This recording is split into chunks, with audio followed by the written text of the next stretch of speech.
Hello, so it's me again. So what we're gonna do now is, I'm gonna try to put lashes on myself. Walang sisihan. Ano man ang result ng ating paglagay ng lashes sa ating sarili, this is gonna be my first time doing it.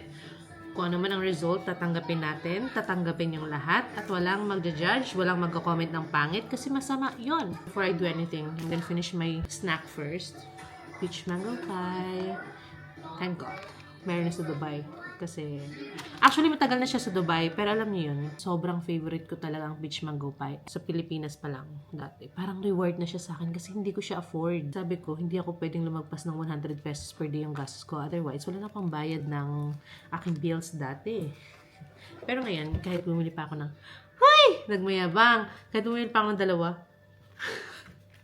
actually binili ko. Small progress is still progress. And that's something that we are thankful for. And that's something na na-appreciate natin. At kaya masarap din na dumaan sa ganong stage ng life. Kasi we have something to look back na sobrang laki na pala na pinagbago ng buhay natin. Hindi wala namang inspirational yung peach mango pie. Basta yun. Charis, iiyak. Hindi ako iiyak. Wala, ang dami ko nang na-chika tuloy. Anyway, kakainin ko na muna to. Tapos maglalagay na ako ng eyelashes. Bye! Okay, now let's do the other one.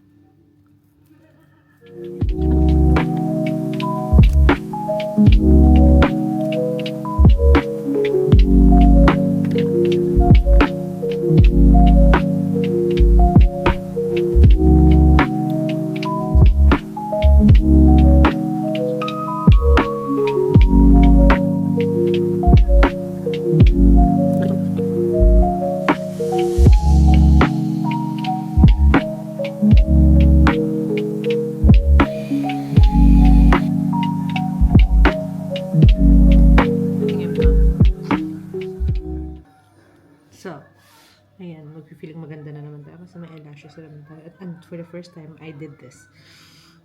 So, kung sino magpapapoint, uy, charis, basta ito na siya. Hindi na ako upo na matagal sa salon.